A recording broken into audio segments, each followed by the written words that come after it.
आज मुसलमान तौहीद से दूर है, इतना दूर है कि आज भारत की सरजमीन पर मुसलमान की पहचान कब्रों से होती है, मज़ारों से होती है।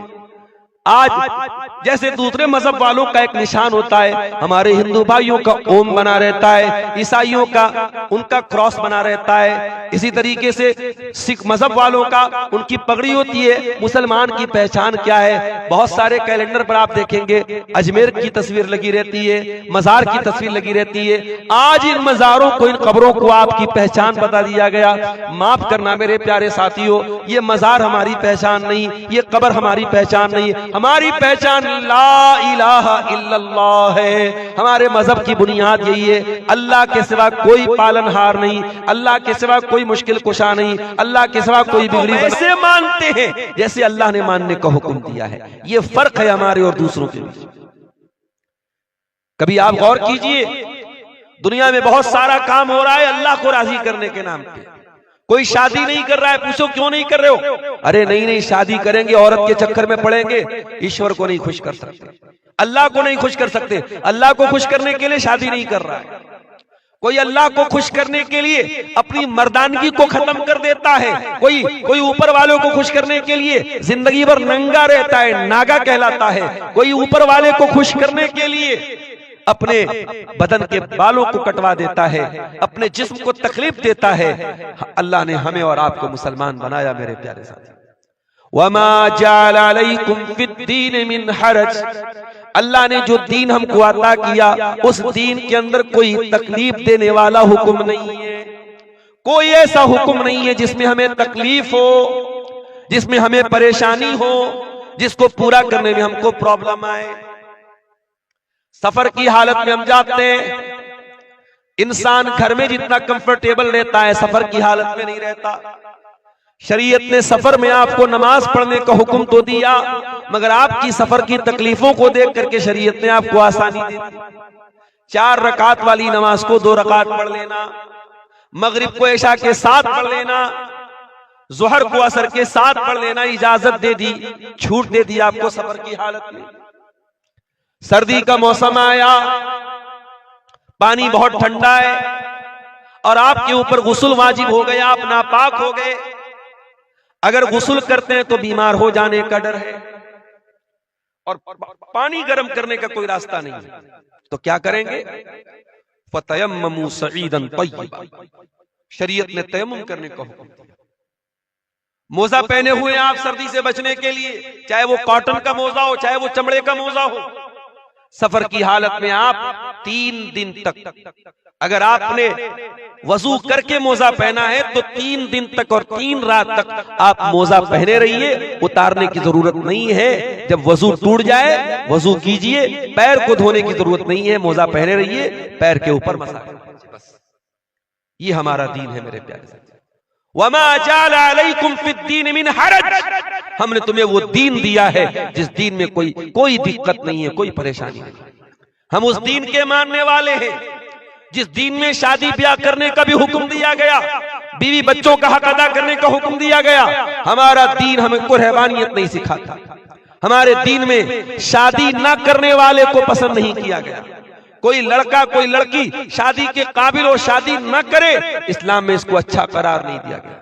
हम तो जन्नत में भी जाएंगे तो वहां भी कुंवारे नहीं रहेंगे, जन्नत में भी हमारी कोई बीवी होगी, जन्नत में भी हम डबल होंगे, हम सिंगल नहीं होंगे। सिंगल रहने वालों को अल्लाह पसंद नहीं करता।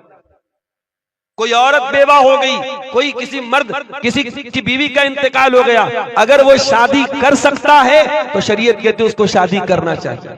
बेवा औरत अकेली न रहे, मुतल्लका औरत अकेली न रहे, आदमी बीवी के इंतकाल के बाद अकेला न रहे, वो जब भी रहे अपने लाइफ पार्टनर के साथ रहे, अपनी शरीक हयात के साथ रहे। और ताकत अगर अल्लाह ने आपको दी है और इंसाफ कर सकते हो तो शरीयत ने आपको 1 नहीं 2 नहीं 3 नहीं 4 तक आपको शादी करने की इजाजत दी है। ये इस्लाम है मेरे प्यारे साथियों, ये अल्लाह का दीन है जो हमें और आपको मिला है। हम तो उस उम्मत से ताल्लुक रखते हैं कि जब मुसलमानों को हुक्म दिया गया कि खाने काबा की तरफ मुंह करके नमाज पढ़ो, कल तक वो बैतुल मुकद्दस की तरफ मुंह करके नमाज पढ़ते थे। जब खाने काबा की तरफ मुंह करके नमाज पढ़ने का हुक्म मिला तो यहूदियों ने मजाक उड़ाया, कहा कि देखो भाई, मुसलमानों का तो कोई ठिकाना ही नहीं है, कल कहीं और मुंह करके नमाज पढ़ रहे थे और आज खाने काबा की तरफ नमाज पढ़ रहे हैं मुंह करके। तो अल्लाह ने क्या फरमाया, सयक़ूलु सुफ़हाउ मिनन्नासि मा वल्लाहुम अन क़िबलतिहिमुल्लती कानू अलैहा क़ुल लिल्लाहिल मशरिक़ु वल मग़रिबु यहदी मन यशाउ इला सिरातिम मुस्तक़ीम। ऐ नबी, कुछ बेवकूफ लोग बोलेंगे कि मुसलमानों को उनके किबला से किस चीज ने हटा दिया। ऐ नबी, जवाब दे दो, अल्लाह का हुक्म आ गया, इसलिए मुसलमानों ने किबला बदल दिया।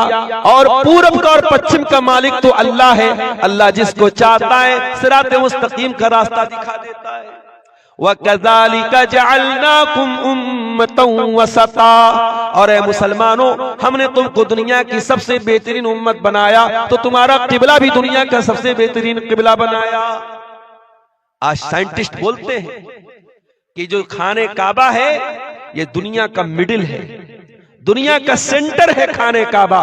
जो हमारा किबला है वो दुनिया का भी किबला है, वो दुनिया का मिडिल है, दुनिया का सेंटर है। मेरे प्यारे साथी, हमारा किबला सबसे अच्छा, हमारे नबी सबसे अच्छे, हमारा दीन सबसे अच्छा, और हमें जो किताब मिली कुरान, वो किताब भी सबसे अच्छी किताब। वो किताब ऐसी कि 6 साल का बच्चा कुरान का हाफिज है और फर फर फर पूरा कुरान तरावी में खड़ा होकर सुना देता है। दुनिया के किसी और मजहब की मिसाल ला के दिखा दो, दुनिया के किसी और मजहब में मिसाल ला के दिखा दो कि उस मजहब की आसमानी किताब को 6 साल का बच्चा भी याद कर ले और तरावी की नमाज में खड़ा होकर सुना दे। ये एजाज भी अल्लाह ताला ने अपनी किताब को दिया है। इन्ना नहनु नज़्ज़लना ज़िक्रा व इन्ना लहू लहाफ़िज़ून। इस कुरान को हमने उतारा है, इसकी हिफाजत हम करेंगे। 6 साल के बच्चे को हाफिज बना के इस कुरान की हिफाजत हम करेंगे, और कुरान की तफसीर में कोई गड़बड़ी न कर पाए, कुरान के माना और मतलब में कोई गड़बड़ी न कर पाए, इसका भी इंतजाम हम करेंगे। हम उलमा की जमात तैयार करेंगे, हम कुरान और हदीस बयान करने वाले उलमा को खड़ा करेंगे जो हर दौर में कुरान का सही मतलब लोगों को बयान करेंगे। इन्ना नहनु नज़्ज़लना ज़िक्रा व इन्ना लहू लहाफ़िज़ून। इस कुरान को हमने उतारा है, इसकी हिफाजत भी हम करेंगे। हलवा खोर लोग इस कुरान की गलत तहरीर नहीं कर पाएंगे। अपने पेट की दुकान चलाने वाले इस कुरान का गलत मतलब बयान करेंगे, मगर हम उलमाए हक को खड़ा करेंगे जो कुरान का सही मतलब दुनिया को बयान करेंगे। तो मेरे अजीजों, हम उस कुरान के मानने वाले लोग, मगर आज ये जूते क्यों पड़ रहे हमारे ऊपर? जिसका जी चाहता है हमें लाख सुना देता है, हमारी मस्जिदों को टेढ़ी नजर से देखने लगता है, हमारे मदरसों को बंद करने की बात करने लगता है, हमारे उलमा को सलाखों के अंदर डलवा देता है। क्यों? ये जिल्लत के हालात क्यों है मेरे प्यारे साथी? इसका जवाब अल्लाह ताला सूरह रात के अंदर देता है। इन्नल्लाह ला युगय्यिरु मा बिक़ौमिन हत्ता युगय्यिरु मा बिअनफुसिहिम। अल्लाह ताला किसी कौम के हालात को तब तक नहीं बदलता जब तक वो कौम अपने करतूतों को न बदल ले। जब तुम अपने करतूतों को बदलोगे, हम तुम्हारे हालात को बदल देंगे। कल तक तुम इज्जतों को बचाने वाले बन करके आए थे, तुम दुनिया को हया का दर्स देने वाले बन के आए थे, आज तुम खुद बेहया बन गए। तुम दुनिया को ला इलाहा इल्लल्लाह का पाठ पढ़ाने आए थे, आज कब्रों पर सजदा करने वाले बन गए। कल तुम मुहम्मदुर रसूलुल्लाह का कलमा पढ़ने आए थे, आज बिदअतों के पैरोकार बन गए। कल तक तुम दुनिया को औरत का सही मकाम बताने आए थे, आज औरत तुम्हारे लिए भी खिलौना बन गई। कल तुम दुनिया को निकाह के जरिए, शादी के जरिए अपनी शर्मगाह की हिफाजत का दर्स सुनाने आए थे, और आज तुम्हारी शादियों में जहेज आ गया, तुम्हारी शादियों में बारात आ गई, तुम्हारी शादियों में मंगनी आ गई, तुम्हारी शादियों में लंबा चौड़ा खर्च आ गया। तुमने खुद निकाह को मुश्किल बना के जिना को प्रमोट कर दिया, जिना को आसान कर दिया। जब तुम अपने करतूतों को बदलोगे, अल्लाह तुम्हारे हालात को भी बदल देगा। वइज़ा अरादल्लाहु बिक़ौमिन सुआ, और अल्लाह ताला जब किसी कौम के साथ बुराई का इरादा फरमाएगा, जब किसी कौम को बर्बाद करना चाहेगा, फला मरद्द लहू, तो कोई उसे नहीं बचा पाएगा, कोई नहीं बचा पाएगा। वइज़ा अरादल्लाहु बिक़ौमिन सूअन फला मरद्द ला। आपकी बर्बादी का फैसला अगर आसमान पे हुआ है, जमीन का कोई लीडर, जमीन का कोई नेता, जमीन का कोई मिनिस्टर आपके हालात को ठीक नहीं कर पाएगा। वमा लहुम मिन दूनिही मिन वाल, और अल्लाह के सिवा आपकी कोई मदद नहीं कर पाएगा। एक बात तो पक्की है मेरे साथ, अल्लाह हमसे नाराज है। इतना तो मानते हो ना कि अल्लाह नाराज है, और अल्लाह हमसे ज्यादा नाराज है। अब आप पूछे मौलाना साहब अल्लाह हमसे ज्यादा क्यों नाराज है? अरे हम जितने भी बुरे, हम तो मुसलमान हैं। कोई अल्लाह को नहीं मानता, कोई अल्लाह को गाली देता है, उससे भी ज्यादा अल्लाह हमसे नाराज है। हाँ, उससे भी ज्यादा अल्लाह हमसे नाराज है। आइए मैं आपको बताता हूं। एक बाप के 5 बेटे हैं, 2 बेटे बड़े नाफरमान हैं, बाप की बात नहीं मानते, बाप की कदर नहीं करते, बाप हमेशा उनसे नाराज रहता है। लेकिन 3 बेटे ऐसे हैं जो बाप के बड़े लाडले बेटे हैं, बड़े लायक बेटे हैं, बाप की बड़ी इज्जत करते हैं, बाप का हक अदा करते हैं। अगर वो 3 लायक बेटे जो बाप के बड़े लाडले बेटे हैं, अगर वो 3 लायक बेटे अगर वो गलत हो जाएं, वो गड़बड़ हो जाएं, वो बाप के नाफरमान बन जाएं, वो गलत काम करने लगे, तो बाप को ज्यादा तकलीफ होती है। जो 2 बिगड़े हुए वो तो बिगड़े ही हुए, जो 3 बाप के लाडले बेटे हैं अगर वो गलत काम करते हैं तो बाप को ज्यादा तकलीफ होती है, बाप ज्यादा नाराज होता है, बाप ज्यादा गुस्सा होता है। मेरे अजीजों, मेरे भाइयों, ये मैंने एक मिसाल आपको समझाने के लिए दी है। अल्लाह रब्बुल आलमीन हमसे बहुत मोहब्बत करता है, हम उसके महबूब नबी की आखिरी नबी के उम्मती हैं। उस अल्लाह ने हमको बहुत नवाजा है, लेकिन जो काम यहूदियों ने किया था वो काम अगर हम करेंगे तो अल्लाह हमको माफ नहीं करेगा। अल्लाह ने यहूदियों को भी बहुत नवाजा था। या बनी इस्राईल अज़्कुरू निअमती अल्लती अनअमतु अलैकुम व अन्नी फद्दलतुकुम अलल आलमीन। ऐ बनी इस्राईल, हमने तुमको बहुत नेमतों से नवाजा। रेडीमेड खाना उतरता था आसमान से बनी इस्राईल, कभी हमारे लिए रेडीमेड खाना नहीं उतरा। बनी इस्राईल के रेडीमेड मन्नो सलवा उतरता था। उलमा ने लिखा है कि मन जो होता था ये हलवा टाइप का, मीठी चीज कोई चीज थी, और सलवा जो था ये कोई परिंदा था। रेडीमेड गोश्त मिल रहा है, रेडीमेड मिष्टी मिल रही है, मिठाई मिल रही है, और इतने कमबख्त थे कि ये रेडीमेड खाना उनको मिल रहा था, तब भी उनको पसंद नहीं आया। और उन्होंने कहा कि ऐ मूसा, अपने रब से कहो कि हमें ककड़ी चाहिए, हमें तरकारी चाहिए, हमें सब्जी चाहिए, हम रोज रोज ये मन्नो सलवा नहीं खाएंगे। बड़े नखरे उठाए गए बनी इस्राइल के, बड़ी अल्लाह ताला ने उनके ऊपर करम किया, मगर बनी इस्राइल ने क्या किया? ज़ुरिबत अलैहिमुज़्ज़िल्लतु वल मस्कनतु व बाऊ बिग़ज़बिन मिनल्लाह। जलील कर दिया अल्लाह ताला ने, रुसवा कर दिया अल्लाह ताला ने, अल्लाह का गजब उनके ऊपर नाजिल हुआ। इतनी लाडली कौम थी अल्लाह की, अल्लाह ने इतना नवाजा था, मगर दुनिया की सबसे जलील कौम बन गई।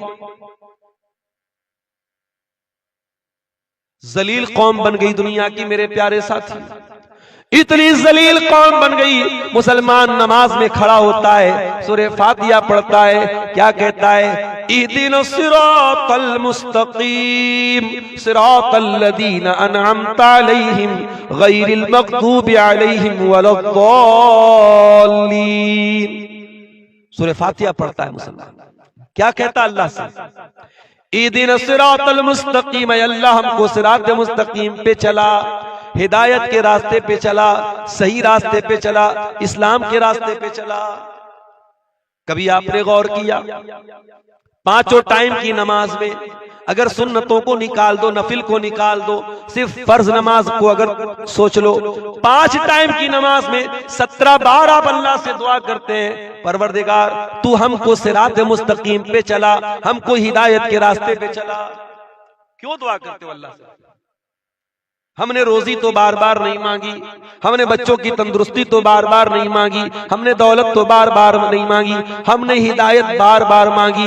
इहदिनस सिरातल मुस्तकीम, ऐ अल्लाह तू सिरात मुस्तकीम पे चला, इसलिए कि हिदायत से बड़ी कोई नेमत नहीं है, हिदायत से बड़ी कोई दौलत नहीं है। मेरे प्यारे साथियों, इसी मुल्क में करोड़ों लोग ऐसे हैं जो जाहिल नहीं, पढ़े लिखे लोग हैं। कोई अदालत का जज बना हुआ है, कोई वकील है, कोई आला दिमाग वाला है, बड़ा पढ़ा लिखा है, मगर गाय के गोबर को वो खा रहा है, गाय के पेशाब को वो पी रहा है, किसी शर्मगाह के आगे हाथ जोड़ रहा है, किसी पत्थर के बुत के आगे हाथ जोड़ रहा है, किसी नदी को देख करके सजदा कर रहा है, किसी जानवर के आगे सजदा कर रहा है। इतने बेहतरीन पढ़े लिखे लोग, इतने आला दिमाग वाले लोग भी अपने क्रिएटर की, अपने पैदा करने वाले की इबादत नहीं कर रहे, जानवर की इबादत कर रहे हैं, शर्मगाह की इबादत कर रहे हैं, नदी की इबादत कर रहे हैं। मेरे प्यारे भाइयों, उन लोगों के बीच में अगर अल्लाह ताला ने आपको ईमान वाला बनाया है, आपको तौहीद वाला बनाया है, आपकी पेशानी अगर एक अल्लाह के दर पे झुक रही है, आप ला इलाहा इल्लल्लाह पढ़ने वाले हैं, आपसे बड़ा खुश नसीब कौन है मेरे भाई? आपसे बड़ा किस्मत का धनी कौन है? आपसे बड़ा खुशकिस्मत कौन है? इहदिनस सिरातल मुस्तकीम। इसीलिए हम सूरह फातिहा में बार बार अल्लाह से यही कहते हैं, आए अल्लाह, जब तूने हमको मुसलमान बनाया है, इस्लाम पर चलने वाला बनाया है, आए अल्लाह, तूफान आ जाए, सैलाब आ जाए, मुश्किलें आ जाए, इस रास्ते से हमको कभी न हटाना। इहदिनस सिरातल मुस्तकीम, आए अल्लाह, तू सिरात मुस्तकीम पे हमको चलाना। कुछ भी हो जाए, इस रास्ते से हमें हटने मत देना। सिरातल लज़ीना अनअमता अलैहिम, ऐ अल्लाह, हमें तू उनके रास्ते पर चलाना जिनके ऊपर तेरा इनाम हुआ, तेरा करम हुआ, तेरा उपकार हुआ। तू नबियों के रास्ते पे हमको चलाना, तू सिद्दीकीन के रास्ते पे हमको चलाना, तू शहीदों के रास्ते पे हमको चलाना, तू वलियों के रास्ते पे हमको चलाना। लोग कहते ये वहाबी लोग नबियों को नहीं मानते, लोग कहते ये अहले हदीस लोग वलियों को नहीं मानते। अरे नादान, अहले हदीस तो वो है जो पांचों टाइम की नमाज में इमाम बनता है तब भी, मुक्तदी बनता है तब भी, जनाजे की नमाज पढ़ता है तब भी, तरावी की नमाज पढ़ता है तब भी, ग्रहण की नमाज पढ़ता है तब भी, हर नमाज में कहता है सिरातल लज़ीना अनअमता अलैहिम, ऐ परवरदिगार, हमको नबियों के रास्ते पे चलाना, हमको सिद्दीकीन के रास्ते पे चलाना, हमको शहीदों के रास्ते पे चलाना, हमको तू वलियों के रास्ते पे चलाना। हम तो वलियों के रास्ते पे चलने की दुआ करते हैं, मगर हाँ, हमसे ये तो न हो सकेगा कि हम नमाज न पढ़ने वालों को अल्लाह का वली मान ले, हम नशा करने वालों को अल्लाह का वली मान ले, हम इस्लाम के खिलाफ चलने वालों को अल्लाह का वली मान ले, जो हवा में उड़ने लगे उसको अल्लाह का वली मान ले, जो आग पे चलने लगे उसको अल्लाह का वली मान ले। ओ लोगों, कान खोल करके सुन लो, सबसे बड़ा अल्लाह का वली कौन है? अल्लज़ीना आमनू व कानू यत्तकून। सबसे बड़ा अल्लाह का वली वो है जो ईमान वाला हो, जो मुत्तकी हो, जो ईमान वाला है, जो तकवा वाला है, वो अल्लाह का वली है। और अहले हदीस से बड़ा कोई वलियों को मानने वाला नहीं।